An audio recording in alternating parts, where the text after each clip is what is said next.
Good afternoon, and thank you for coming to today's MWI speaker event with Dr. James Giordano.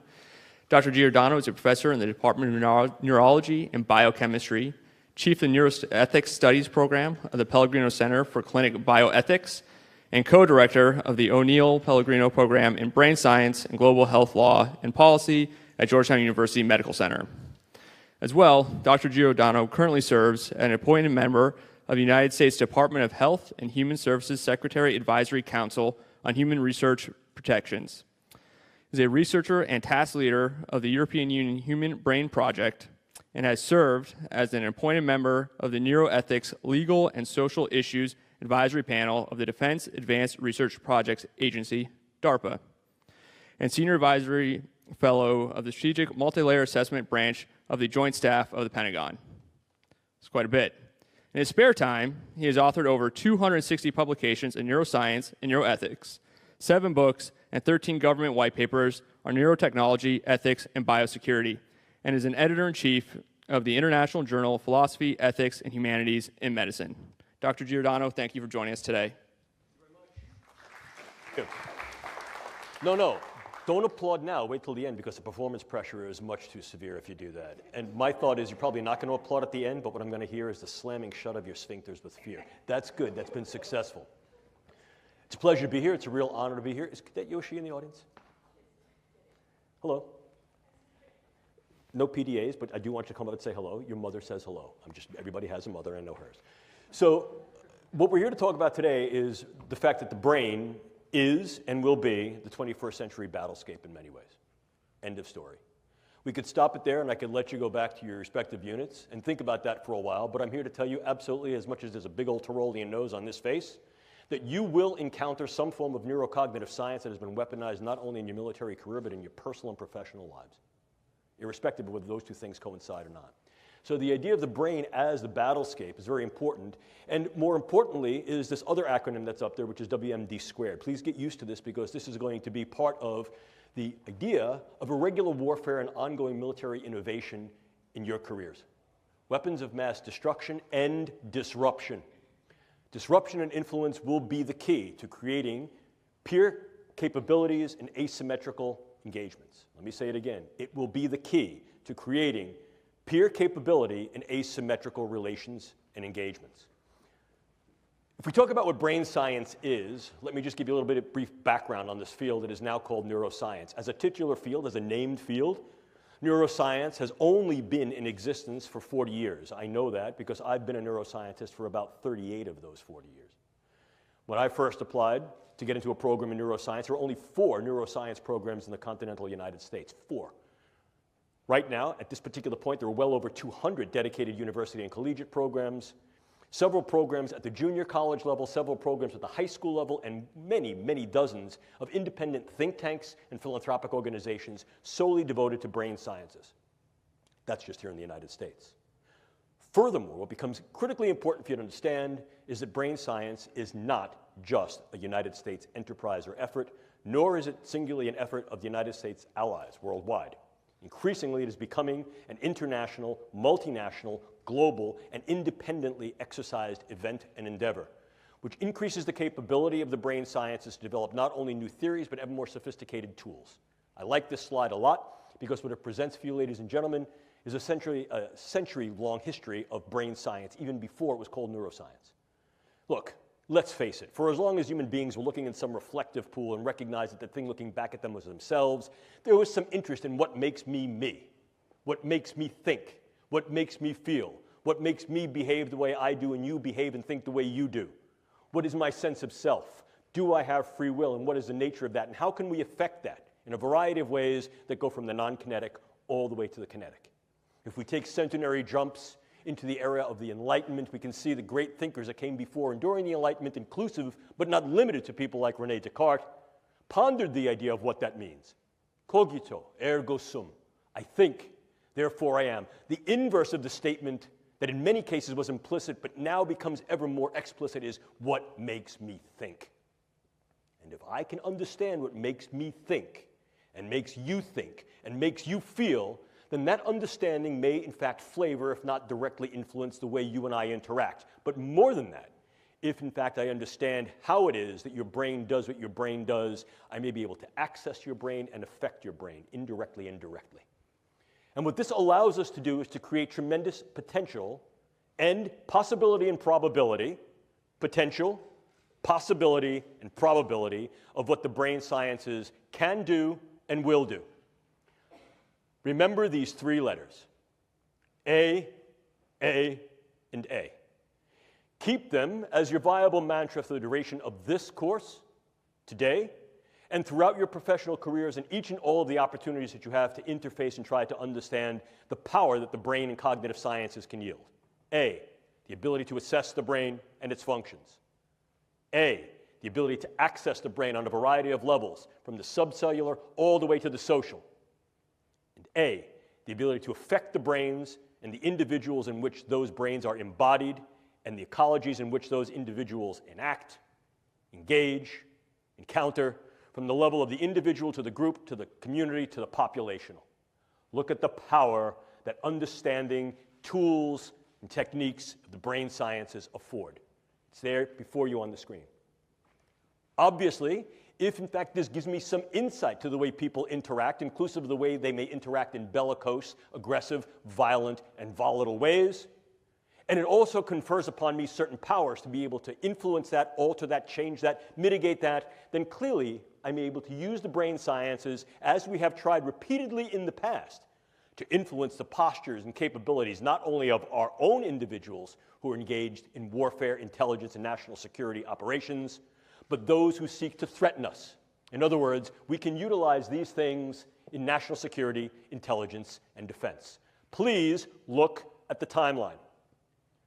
A mere 10 years ago, in 2008, the National Academy of Sciences National Research Council convened a group to create a report dedicated to if and why and how brain sciences might be viable, valid, and of value in national security, intelligence, and defense operations. And in 2008, they did a 5-year retrospective and came to the conclusion that although these things may be valid, their relative viability and value at that particular time rendered them not ready for prime time play.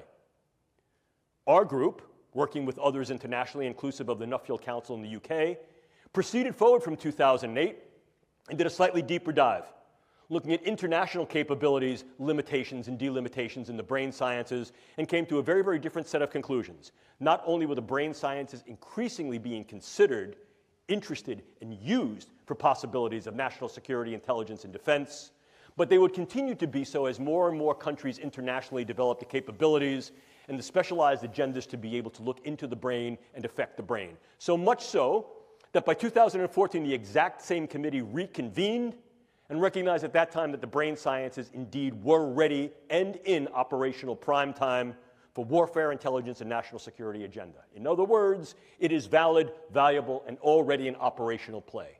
The brain is the current and future battle space, or at least one that can be leveraged in those ways to be able to create tremendous effect with fairly little investment of engagement. In other words, what it allows us to do is assess the brain, access the brain, and affect the brain. I'll unapologetically repeat myself throughout this lecture to drive home this point with regard to these capabilities, because each and all have gravitas importance and operational leverageability. That said, what are these techniques and technologies that have rendered this capability and, if you will, geopolitical, military, and social power? Well, I have them here before you. Generalization, we could parse them down into two discrete domains. First, the assessment neurotechnologies that do exactly as the name would imply. They are based upon various tools that we can use to assess those structures and functions of the brain that may be involved in those processes of cognition, emotion, and behaviors. Humans are tool users. Rarely, however, do we turn over a rock, look around a corner, or peer under the bed just to know what's under there. We use, at very, very least, the knowledge we have gained from turning the rock over and looking under the bed or around the corner. And very often, those things that we find under the rock, under the bed, or around the corner become tools for us to use in a variety of other engagements. Brain science, like any other science and technology, is no different. Earlier in the day at lunch, Major and I had a conversation about the viability of different types of research. Science for science's sake. Science just to know because that's where your interests lie. Oh, look, I've been an academic for well over 4 decades, And I can tell you that that kind of research is wonderful. But when that research is generated for a purpose and when it's funded and when that purpose deals with those things that are near and dear to the health, survivability, flourishing, and protection of kith and kin, then that research is operational research that has an end goal of use. This is what this is about. It's not just a question of trying to figure out what makes the brain tick in the way it's built. It's can we get in there to affect the ticking and talking, and by affecting the way that brain is built and the way it functions, influence in ways that are kinetic and non-kinetic, the attitudes, beliefs, thoughts, emotions, activities, and relative vulnerabilities and predispositions of those individuals for whom both we are responsible in terms of our own forces, perhaps to make them better, more insulated against injury, operationally protected and enhanced, and those who may threaten us. To do that, we need to intervene. So the other dimension of these neurotechnologies are interventional neurotechnologies. Now, I'm not going to bring you down the rabbit hole into what each and all of these things do, because you don't want to be a neuroscientist, and I'm certainly not going to make you a neuroscientist in an hour. But I think it becomes important to dial into a little bit more clarity and with further granularity what we're really talking about when we talk about these relative assessment and interventional technologies. In the former case, probably the one that gives the most rise to both provocation and contention, are various forms of neuroimaging, the ability to image the living brain, to be able to see what brain areas are differentially active as we engage in different thoughts, feelings, emotions, and tasks, and to then correlate the interaction of those nodes and networks with discrete patterns that occur not only in individuals, but in groups of individuals. In other words, if I can see how this gentleman's brain works, whether he's awake or falling asleep, thought I'd catch you. The idea there is that I can then understand, I'm only kidding, I can understand better, relax, I can only understand better not only what makes him happy, agitated, engaged, or tired, but I can then in some way alter my discourse to be able to make him feel happier, more engaged, and less tired. In so doing, I can take the information I have about the way a brain works, and I can put it to good use, practical use. Think about this. If I know what makes you tick as an individual, and I'm then able to generate patterns of how you as an individual relate to, are similar to, or different from other individuals, I may be able to then generate information that allows me to interact with you on ways that are more meaningful to our level of interaction. In other words, the more I know about what makes you tick, the more my interactions can be geared with you to make you tick the way I want you to. The way I want you to. Obviously, it takes some energy to put people into a big magnet and scan their brain. There's a whole bunch of things that are limitations of brain imaging. We recognize that. That's part of the mission. We seek to delimit those particular constraints and through the use of co-registered different forms of neuroimaging make it better. Some of these forms of neuroimaging are fieldable, operationalizable in field missions. Some of them are not. We're seeking to make these things more operationalizable, not only for military medicine to assess individuals who may have incurred brain injury and or the effects of brain injury inclusive of things like PTSD and other forms of neuropsychiatric disorders, but also to understand better how it is that our individuals are able to think through certain situations, how their brains work, and be able to classify those individuals and perhaps specify the way we train them, the way we sustain that training, and then we maximize their performance.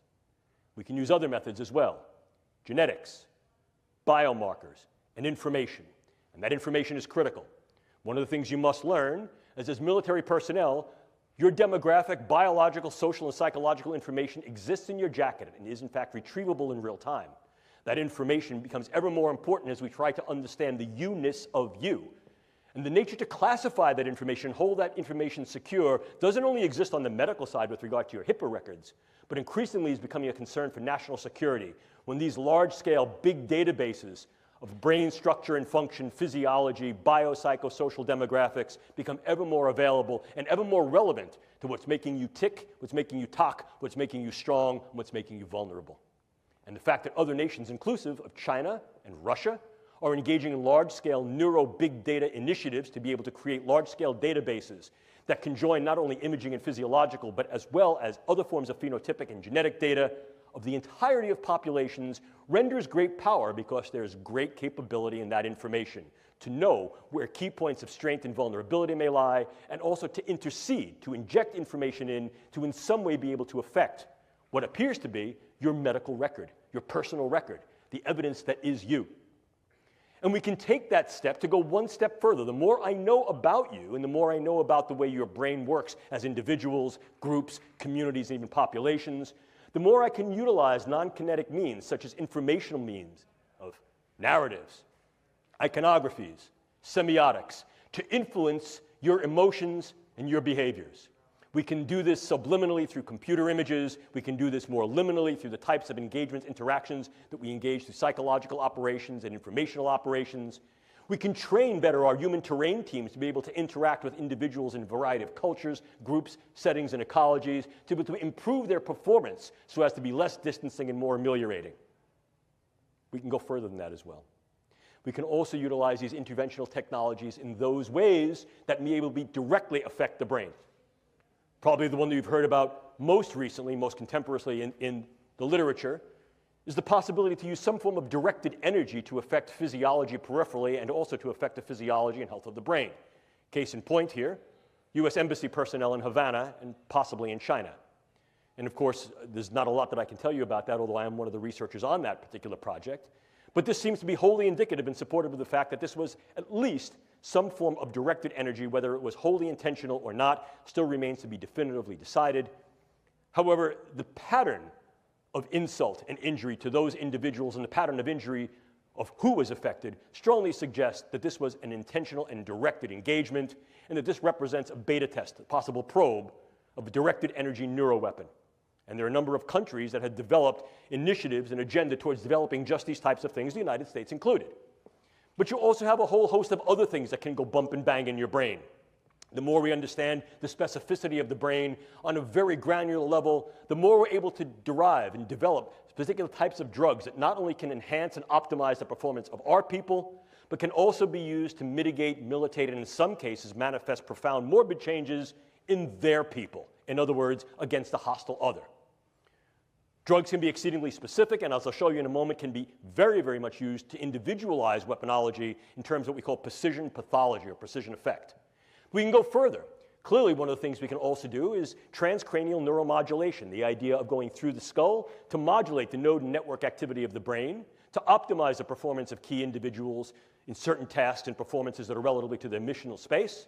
And we can also do that against hostile or perhaps belligerent others. We can go further to implant certain brain-machine interfaces. These are many of the DARPA programs that you may hear of now. Probably the one that is most notorious, in a very good sense, is something called the N3 program, which is the non-invasive neurosurgical neuromodulation program being run by their program manager, Dr. Al Mundi. The idea here is to put minimal-sized electrodes in a network within a brain through only minimal intervention to be able to read and write into the brain function in real time, remotely. The United States is not alone in such efforts. And then, of course, you also have the things that are a little bit more traditional. If we talk about things that can be operable in the biochemical space, we ordinarily talk about drugs, bugs, toxins, and ever more, we're considering devices.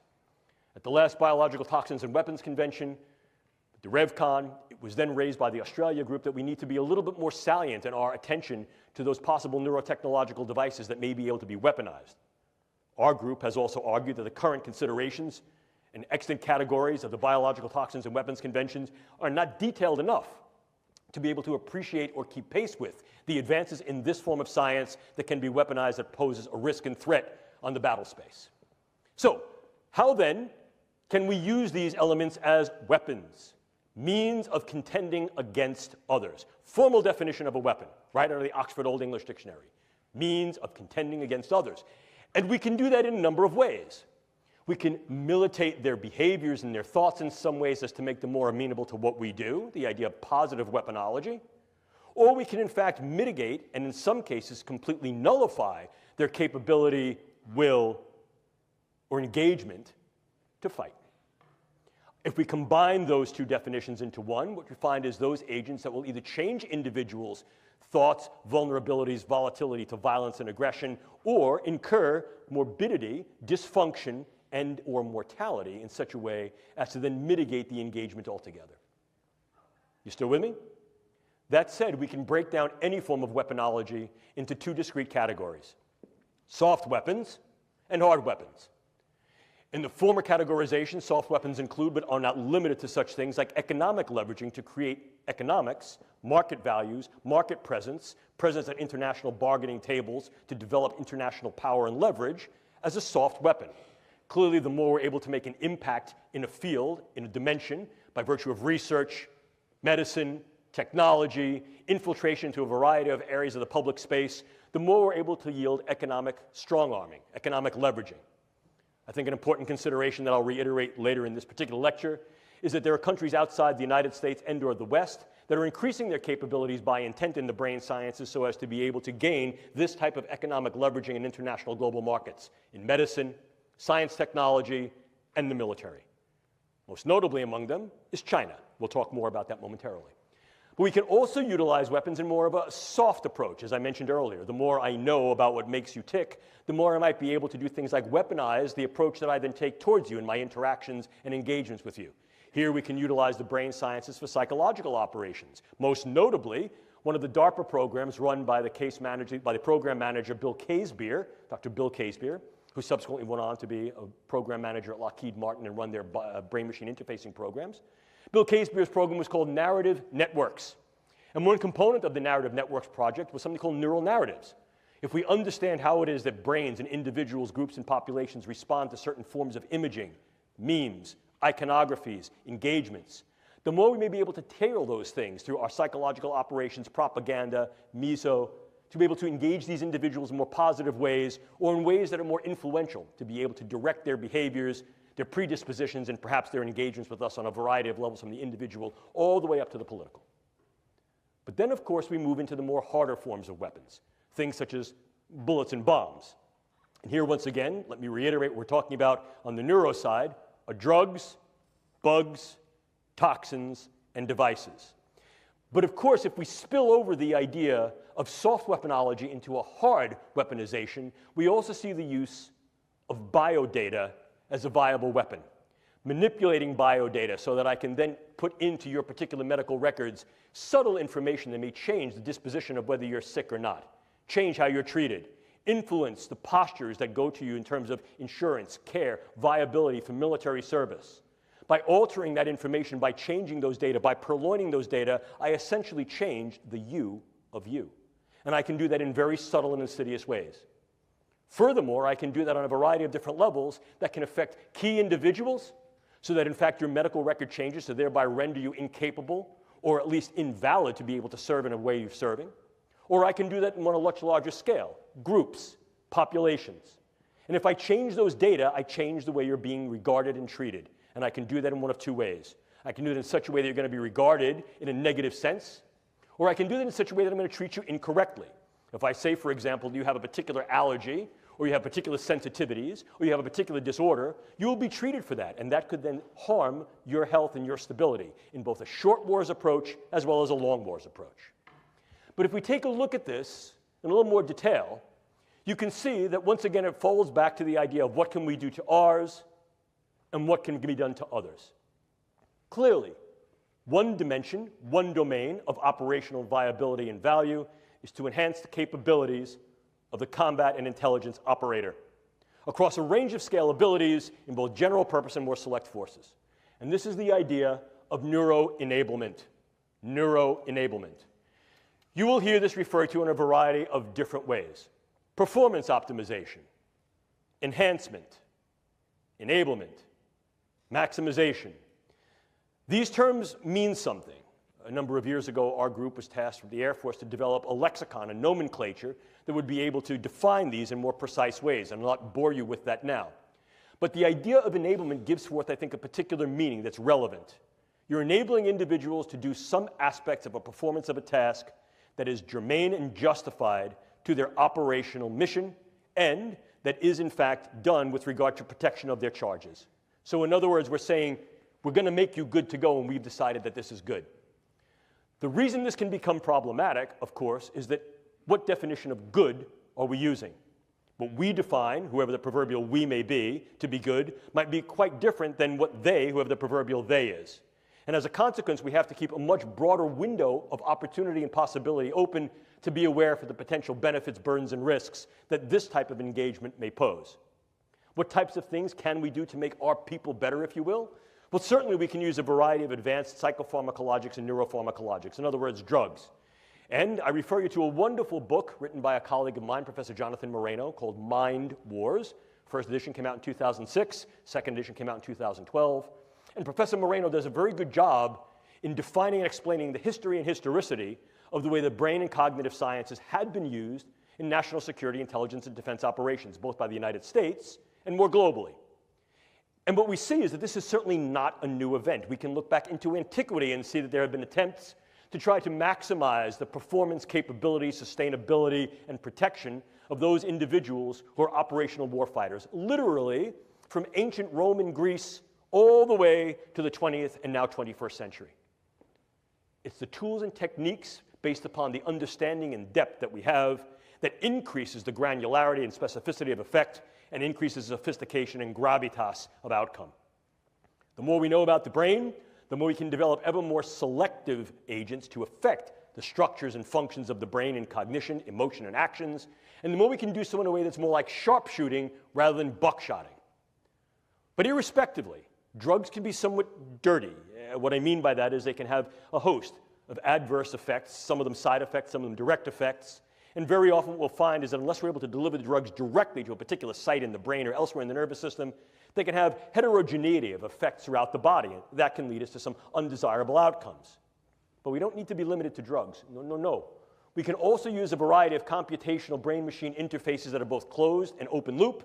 And these include things like transcranial magnetic and electrical stimulation, stimulating the vagus nerve transdermally, or if you wanted to get somewhat more invasive but certainly more specific, brain-machine interfaces by virtue of deep brain and superficial brain implants. And I shall tell you that one of the leading projects in developing state-of-the-art brain implants is a DARPA-funded project aimed at the medical side for the treatment of neurological and neuropsychiatric spectrum disorders. And this program is called SubNets, Systems-Based Neurotechnologies for Emerging Therapies. But what you also need to appreciate is that that DARPA program, like any program that is oriented towards engaging brain function to then alter those functions in certain ways, directional ways, can be harnessed for what's called dual use. Medical purposes that are then depurposed to medicine and used for other agenda, inclusive of warfighter enablement and enhancement.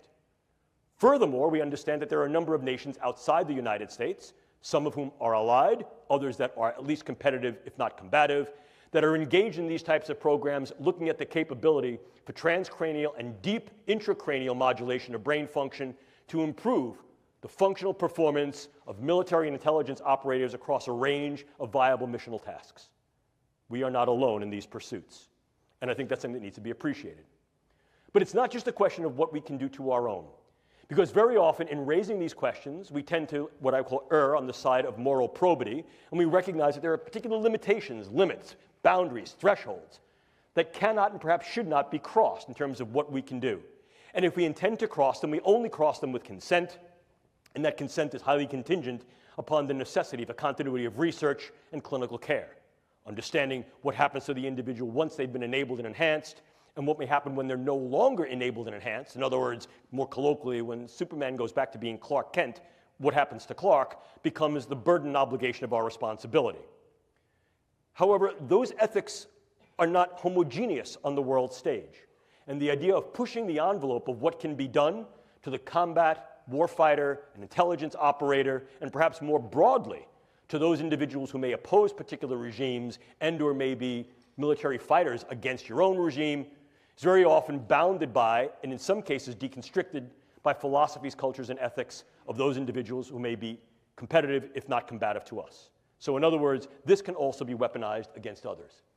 And this is where we get into the idea of novel neuroweapons. Once again, this is not necessarily new, but the momentum of this dimension of the field has accelerated as a consequence of increased understanding of the brain and increased capability to develop tools and techniques to access and affect the brain. So what are we seeing here? Well, take a look. We see in-close neuropharmaceuticals and organic toxins. What's new about this is the in-close nature of this. Increasingly, we're not seeing these things as weapons of mass destruction against gross aspects of the population, although certainly many neuroweapons such as sarin gas and VX and other forms of neurotoxic agents can be leveraged against large groups of people, but that's messy. more specifically perhaps, might be targeting individuals on a level that allows either direct attribution or covert engagement with non-attribution. Let me give you an example of what I mean. So this gentleman is the leader of some group, a political group, a social group, a combative group, and under the veil of a white flag, he and I are now to have some kind of a caucus, a meeting. And during that meeting, what I do is I lace the rim of his drink, or his pen, or his seat, or something in his immediate environment with very, very low-dose drug or toxins that are going to affect his stability. They may affect the way his brain works, and as a consequence of that, they can affect the functions of his brain, his thought patterns, his relative emotionality, and the behaviors that go along with that. One of two things might happen. He might be completely incapacitated as a consequence of this, or he may change his level of capacity and engagement so that he went into the meeting thinking, I hate this guy's my enemy. He walks out of the meeting going, I love this guy's great. Now what could happen? If in fact this is a gentleman who has charismatic, financial, elected, or dictatorial power, it may be that his followers will then follow him blindly. He came into the meeting as a leader of those followers who were bellicose, who were volatile, who were violent and aggressive. He comes out of the meeting and he tells them to change their behaviors, and they do. Or I could sever the trust. By now, he leaves this meeting, he's espousing a very different philosophical stance and orientation, and his followers no longer adhere to his precepts, his tenets, or his lead, and I fractured the relative arrangement of trust, engagement, capability that he fostered, leaving that population disrupted and vulnerable to intervention, to a coup d'etat, to a junta, to some type of insertive reassumption of leadership.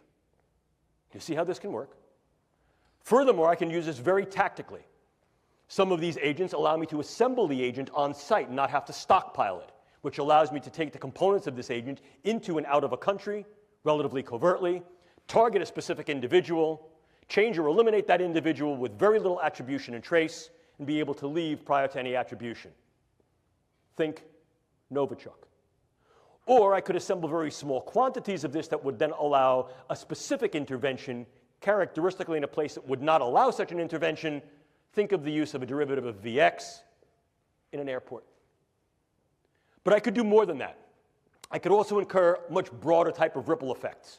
And one of the ways I could also do that is with what's called high morbidity neuromicrobiologic agents. It's a real fancy way of saying neurobugs.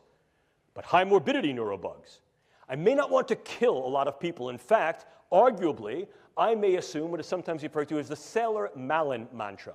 For those of you who may be fans or students of military history, you may remember that Sailor-Malin, Wing Commander Sailor-Malin, was a South African who flew with the Royal Air Force during the Second World War. And he became well known during the Battle of Britain for shooting up German airplanes but letting them limp home, particularly bomber aircraft. And they would ask Sailor-Malin, oh, Wing Commander, why didn't you shoot that plane down? And his adage was simple. Better to have that plane return home with wounded crew who are spitting up their lungs, one dead crewman that they had to attend to and therefore divert their missional capability while in flight, than shoot them down. Because the psychological effect will be rippling and devastating.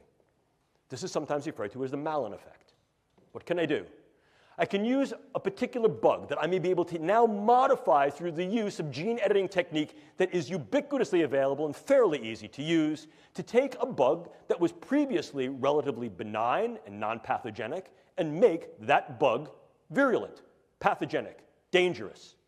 And then what could I do? I could introduce that bug in key sites. Des Moines, Seattle, Tampa, Newark, Houston. I'd get a few people sick. I'd do it on an airplane, do it at an airport, do it at a sporting event, do it on Black Friday.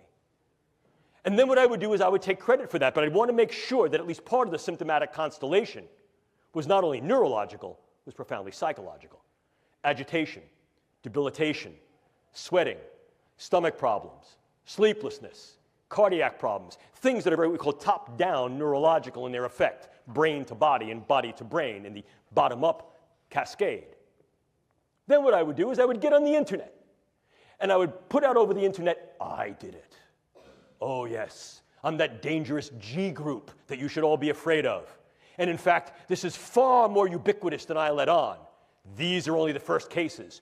I've let these buggies go all over the country, and your early warning signs are agitation, anxiety, worry, sleeplessness, stomach problems, heart problems. What have I done? I've rippled the sheets of the worried well. At first blush, I get every hypochondriac running to their physician, but at second and third blush, I get those individuals who begin to become worried that they may have been exposed to this, that their children may have been exposed to this, that their loved ones, their kin, their kith may have been exposed to this. Of course, the physicians, the CDC, the Public Health Service comes back and says, no, that's not what's going on. But I get back on the internet and I say, oh, don't you listen to that. That's fake. That's false. Your government knows what's going on. They can't do anything about it and they can't treat you. They're going to end up quarantining you. How many people would I need to affect? We modeled it. Somewhere between 12 and 240. What would be the effect? Hang on, folks. Within 41 to 45 days, we would crash the United States public health system. Crash it. In so doing, I render the United States infrastructure vulnerable, either there or elsewhere. See the ripple effect? See the disruptive effect? I can disrupt an individual from the level of their cell to their system, and disrupt individuals on a variety of levels, from individuals all the way up to the social fabric. And that social fabric may go even further. It may be geopolitical. I need you to think just for a moment, if you could, why would it be of any value at all to affect, disrupt, and disable individuals who are U.S. Embassy personnel in Havana? When did it happen? What was happening? What would be the benefit in fracturing a growing economic, political, and social trust in that part of the world? Who would benefit? What would be the long-term effects, for example, of at least indicating that U.S. Embassy personnel and Foreign Service personnel are vulnerable to these types of threats? Could you, in fact, pair the threat with some type of conditioned stimulus? So now what you're able to do is to evoke a response in the worried well. I only offer possible suggestions for your speculation and your consideration, if you will. We can even go further. One of the newest developments is that nanoparticulate matter can be stabilized for distribution. If you're not aware what nanoparticulate matter is, it's that matter which exists on a scale of 1 × 10⁹. Very, very small. Smaller than a cell.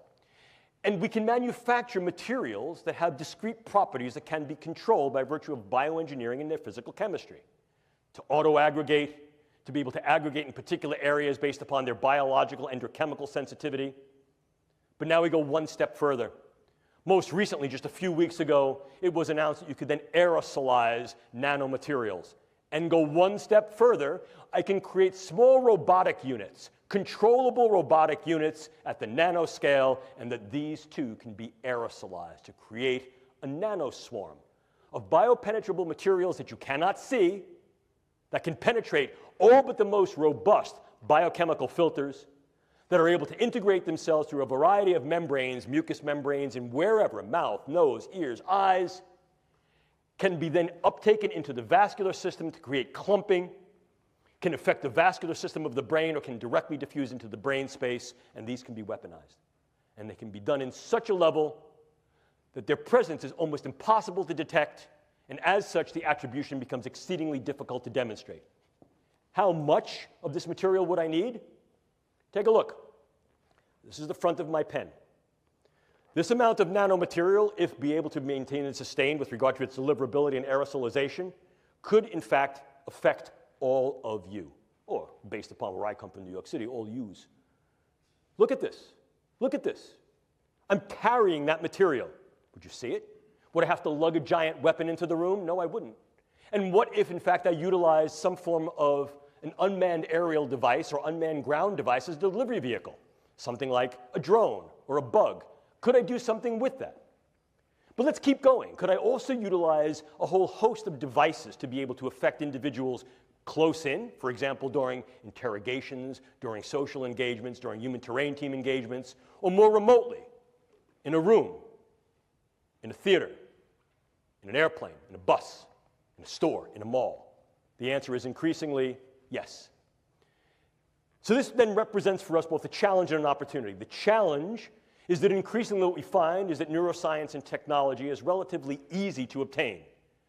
Many of the things that I've just spoken to you about are viable and obtainable directly to the consumer or directly to the scientist. We also know that many of the products that are available direct to consumer can be easily modified to create things that have a much higher weaponization potential. But more than that, we also recognize that there are dedicated efforts on the part of nation states and even groups of non-state actors and increasingly virtual nations that are using virtual currencies to fund research efforts in these areas. I'd like to think that I'm a smart guy talking to a bunch of very intelligent individuals, but let's face it, we're not the only smart people in the world. And if we're thinking this way, there are plenty of other people who are thinking this way too. Some of them are our allies, some of them may be our competitors, and some of them are combatants and hostiles. And this is, in fact, the reality. Furthermore, we recognize that the goal, particularly among the actions of the United States and her allies, is to fight for right and honor, but to keep our own honor clean, to take the moral high ground, if you will. And indeed, that has been the case in the majority of the United States engagements throughout our history. However, one of the things that may creep up here is that there's something of an abrogation, a prohibition, a proscription against engaging this type of research and its possible translation in the civilian sector. You heard earlier in the very nice introduction that Captain Bender afforded me that I've had the opportunity to work with the European Union Human Brain Project, specifically as a task leader for dual-use brain science.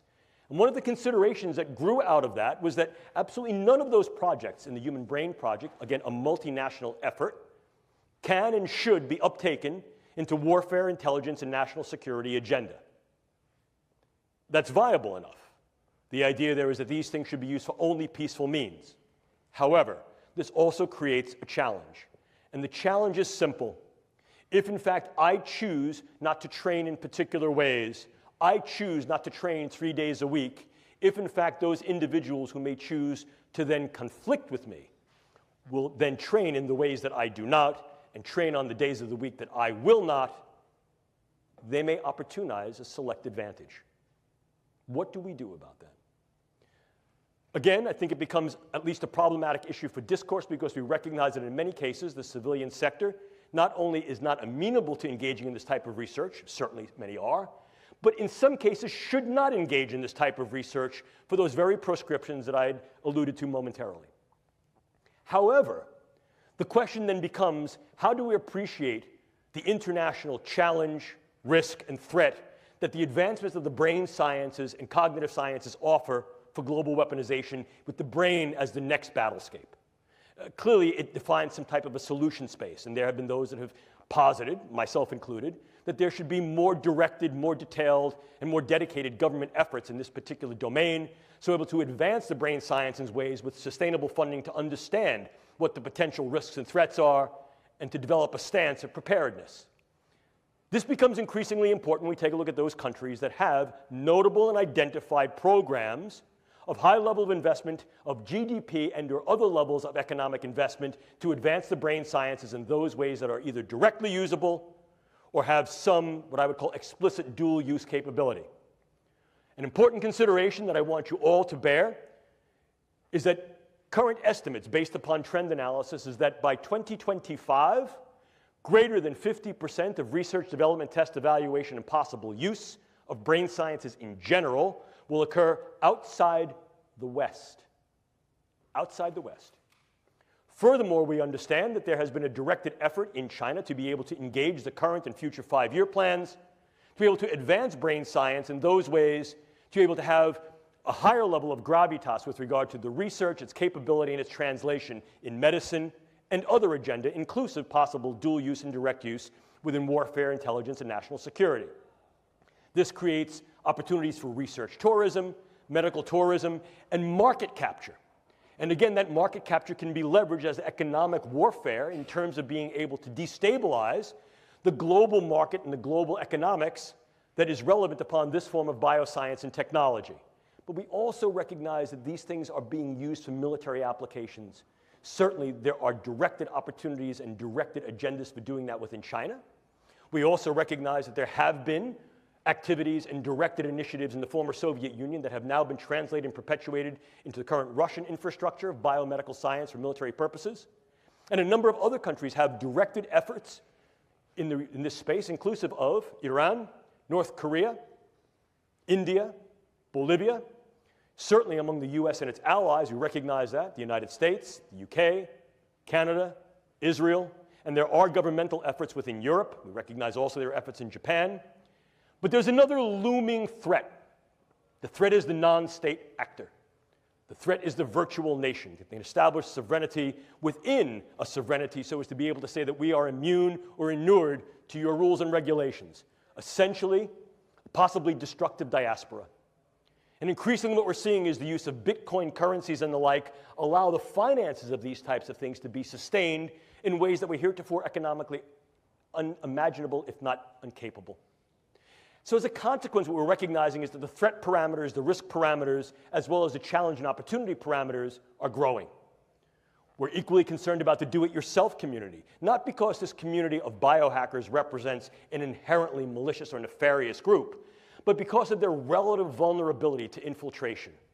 And we recognize that to such an extent that at present, the Federal Bureau of Investigation in this country has dedicated ongoing efforts to try to maintain continued communication, interaction, and engagement with this community so as to be able to better surveil their relative vulnerability to purloinment, infiltration, manipulation, and misuse. Clearly, if we're looking at these things as possible destructive weapons, the more characteristic or classic criteria of drugs, bugs, and toxins meet at least some of the extant categorizations of the biological toxins, weapons, and chemical conventions. However, as disruptive agents, as those agents that may be assembled, developed anew, that do not meet these criteria, you can then get skirting of these extant treaties and these extant signatory documents, and as a consequence can develop these means, these methods, tools, and technologies essentially below the radar.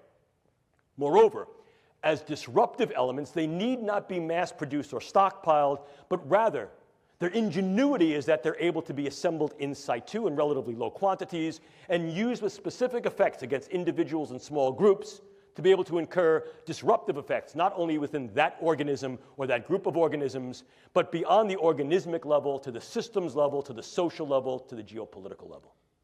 There's great power that can be leveraged there. Clearly, what we can do is provocative. Therefore, what we should do remains at issue. Ladies and gentlemen, I do not have answers for you, but I will pose several questions and possibilities. One of the things we have to understand is that this represents, if you will, a bioscientific speedway. Consider the true speedway. Lots of entries. I've already shown you the entries. Very fast pace. The speed of translation from concept to construct in the brain sciences is about 60 calendar months, and increasingly that's being compressed. So the developments in the brain sciences that reach a tech readiness level can be achieved within 48 calendar months. It's very fast. Certainly we know not only there are many entries, it's very fast, but the prizes are tremendous. Economic prizes, prizes of notoriety on the biomedical front, prizes of power, capability, and weaponization on the WINS front. Weaponization, intelligence, national security front. We also recognize that there are risks and possible harms, not only to those who are on the track, but to those who surround it.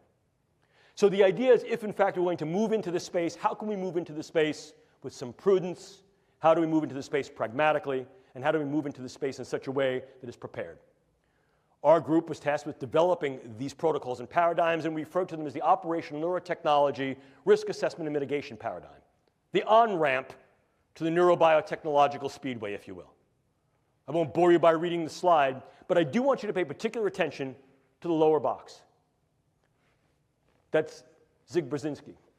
In 1970, he was prescient, had foresight, and said in 1970, in the coming decades, we will see an increasing viability and value of being able to affect the neurocognitive space. There was something of the sort of crystal ball in that statement.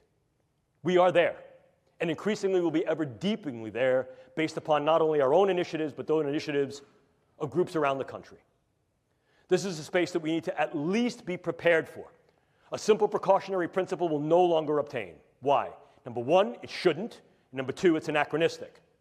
Just because we recognize that in some cases, the risks may be high and there may be certain benefits, a simple precautionary principle says if the risks or threats outweigh the benefits, don't go.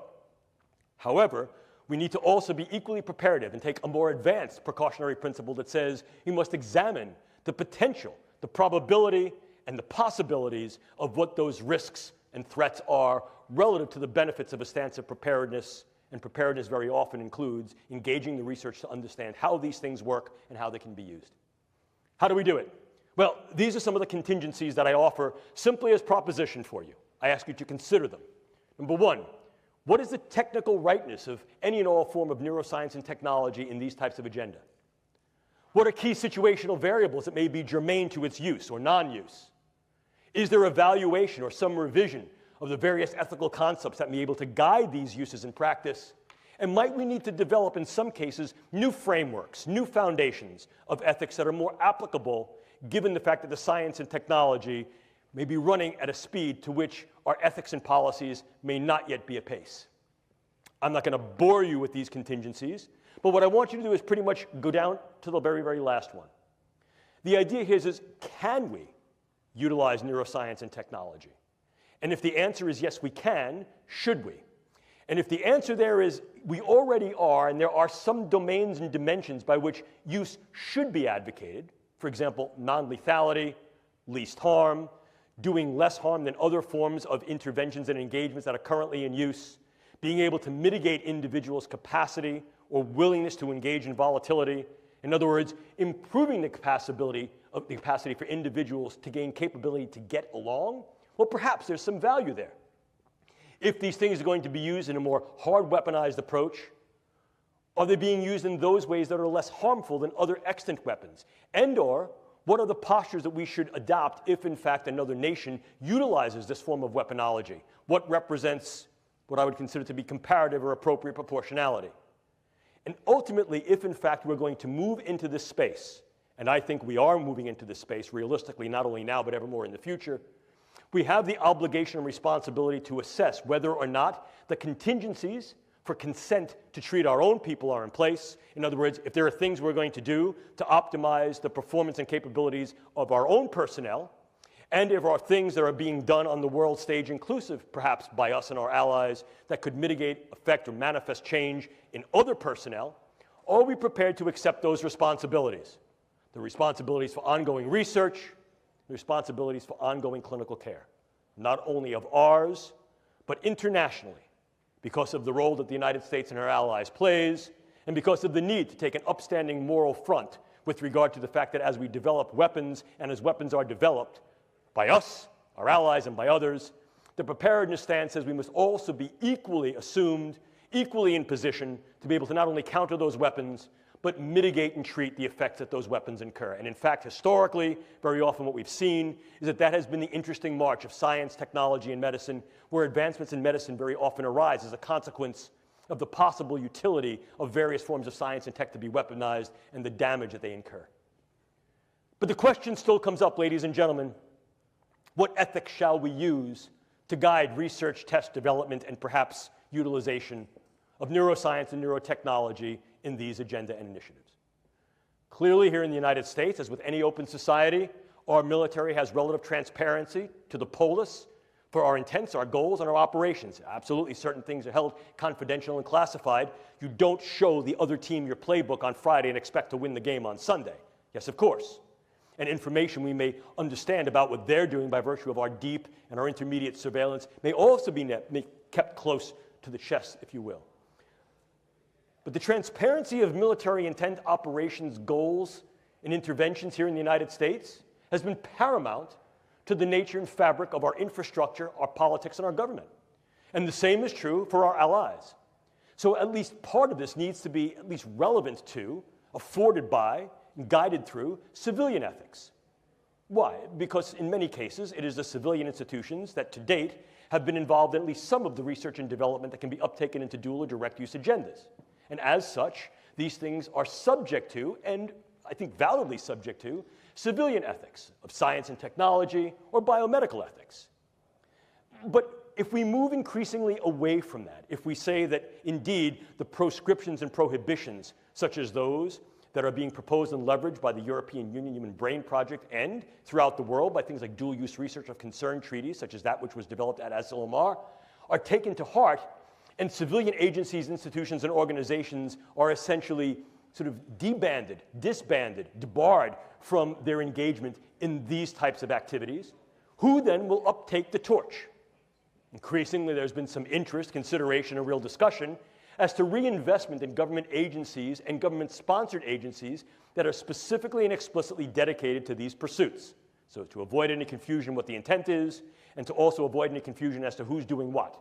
We don't want to get another scenario, such as we do with Robert Oppenheimer looking at the first test of the atomic bomb and going, "What have I done? I am death." Dr. Oppenheimer, what did you think you were doing? We don't want to have those confusions. We want to make sure that, in fact, those who engage the brain sciences for biomedical purposes of wellness, lifestyle, and enhancing the human condition are not necessarily confused with those who may then uptake these things into WIN's agenda.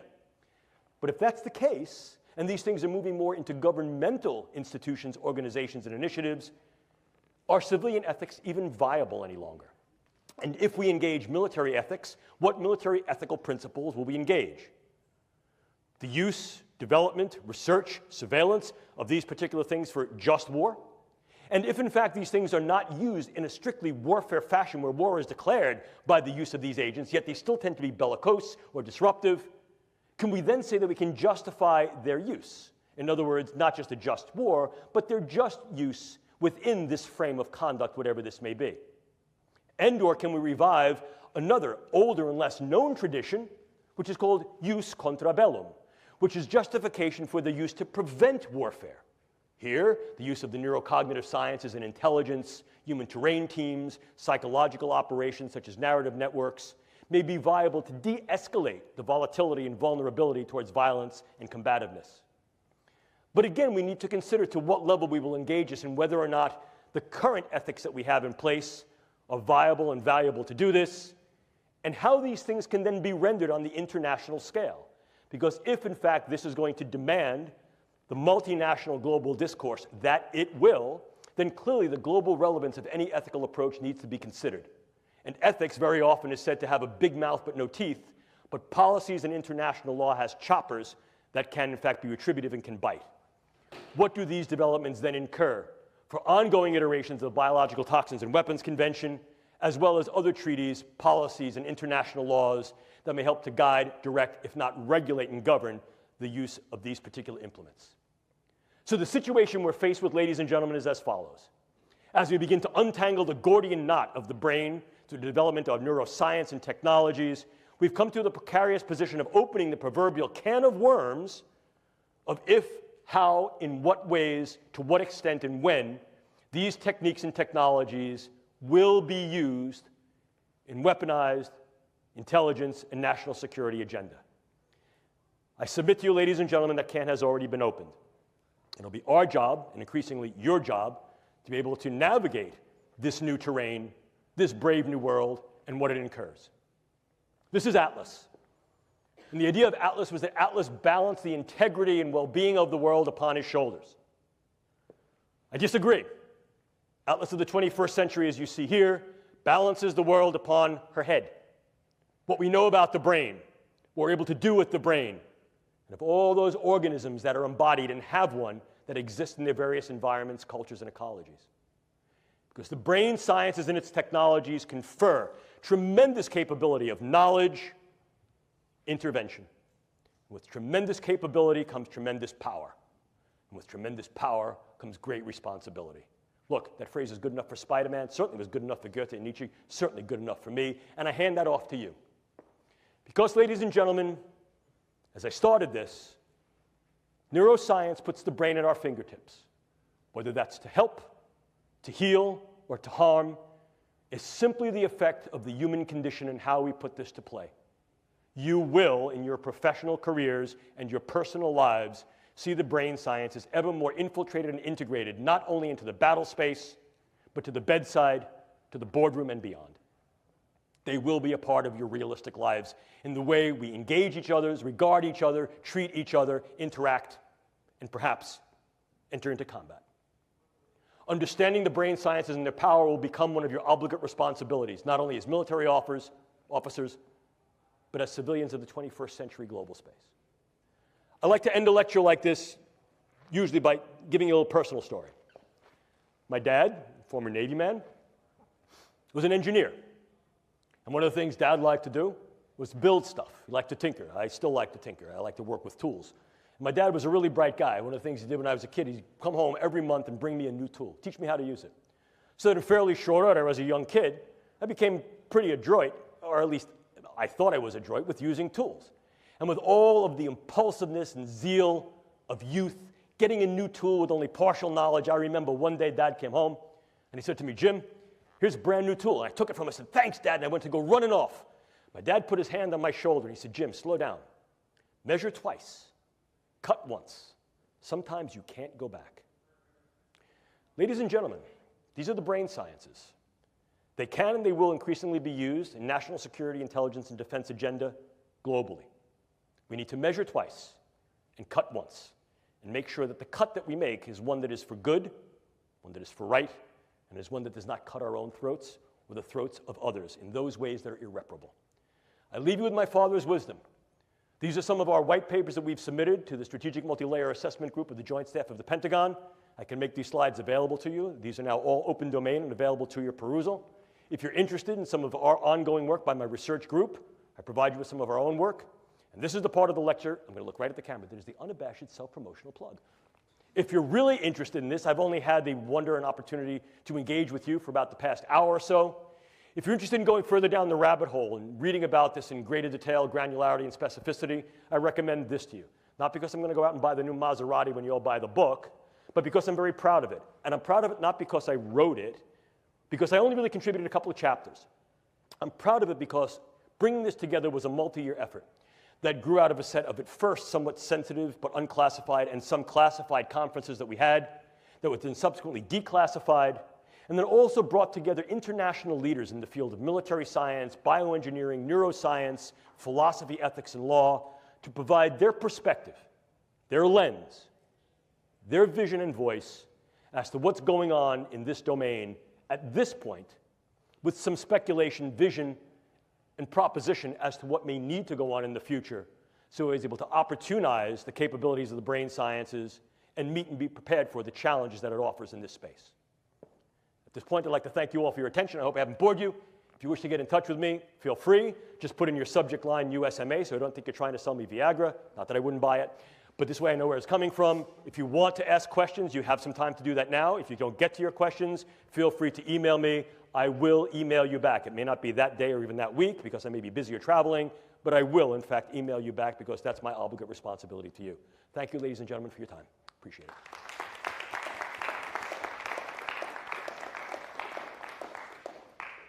If you guys have any questions, we have about 5-10 minutes. Yes, sir. Not really a military question. I'm just curious what you think of Michael Pollan's new book and the role of psychedelics in society. Oh, yeah. Well, so there have been a number of different books. So the new book there is that the idea psychedelic drugs had some bad research, and of course some of that bad research was not only procedurally bad, it was based upon the font of knowledge we had at the time. Having engaged in psychedelic research, well, maybe some. Having engaged in psychedelic research, one of my first projects actually was looking at methylene dioxymethamphetamine ecstasy under United States Navy grant for the possibility of weaponizing ecstasy as a volatile agent, as a viable agent, particularly against submariners. So the understanding that the psychedelics could in fact be used in a variety of different ways, inclusive of weaponization, is not new. We look back to the older projects such as MK Ultra, Mind Control Ultra, which utilized lysergic acid diethylamide and psilocybin to be able to alter the cognitions, emotions, and behaviors of individuals to see if that could be leveraged not only against our own people, but against others, sort of the whole brainwashing, mind-changing effect. However, one of the things we've come to recognize is that the mechanisms of these psychedelic agents is far more specific than we thought, and in fact, can be incurred at far lower doses than were heretofore attempted either experimentally or in social practice. So there's a regenerated interest, a revivified interest in re-examining the mechanisms and effect of these psychedelic compounds, inclusive of lysergic acid diethylamide, psilocybin, dimethyltryptamine, as well as some that are sort of like borderline on what might be considered a psychedelic, such as the affiliative drugs like MDMA, at microdoses or sort of intermediate microdoses, not only to treat individuals who've had particular neuropsychiatric spectrum disorders, and there's a growing body of research that would suggest that even one-time administration of a therapeutic dose of LSD or psilocybin and/or MDMA may have very profound therapeutic effects against certain forms of PTSD, intractable depression, and beyond the military framework, even certain forms of psychosis. We also recognize that these things may be useful in treating forms of TBI, treating other forms of psychiatric and neuropsychiatric disorders, and may also be viable as performance enhancers, particularly if given in a very specific regimen at a very controlled dosimetry. So to think like so many other things, the more we're learning about the brain suggests to us not only what we know, but what we didn't know, some of the errors in our previous ways of experimentation and empiricism, and that allows us to revisit these things under a newer and I think more granular perspective that I think may demonstrate certain benefits, as well as giving rise to concern about certain burdens and risks. So I think that it certainly warrants continued research, and I think that we need to be cautious in how we interpret that research and its translational effect, but I think there's great benefit to be gained there. Did I answer your question? Other questions? Yes, sir. So I had a similar question. So with regards to the neuron enablement of the warfighter or intel operator, do you think one day the military will change its stance towards legalizing the use of pharmaceuticals or nootropics such as modafinil or Adderall to... Yes. Yes. In fact, I can tell you some ongoing research that's being done now by the Air Force Research Laboratory that's looking not only at the comparative use of what's called nootropic agents, as you said, modafinil and some of the newer ones. They've been around for a while, but they're sort of new with regard to the light of their potential utility. Some of those drugs like as piracetam, pramiracetam, oxiracetam, these have been around for a long time, but now we're understanding their mechanisms a little bit better, and we're recognizing how we may be able to use them in concert with other agents, inclusive of something like caffeine, and or how we can also utilize these agents at lower doses that are much more safer dose, that can also then be co-potentiated through the use of various devices. Here, we're talking about the transcranial devices such as transcranial magnetic stimulation and transcranial electrical stimulation. And if you're interested in some of this work, I refer you to a colleague of mine who's at Air Force. He's a Wright Pat, and his name is Andy McKinley. Just look up some of Dr. McKinley's work in this area. It's stellar. It's leading edge. And the Air Force Office of Scientific Research is funding a number of different projects that are looking at exactly this mechanism. Can we engage certain brain substrates, nodes, and networks through the use of new pharmaceuticals or older pharmaceuticals that are redosed or pharmaceutically delivered in different ways to be able to maximize key aspects of the processes of those neural functions that are operative in key tasks for the intelligence operator or warfighter? And in so doing, can we then take a slightly different stance on our postures towards the viability and value of these drugs under controlled circumstances for the warfighter intelligence operator? And I think that's the general idea. Okay? Did I answer your question? Cool. Other questions? Going once, going twice. Thank you all.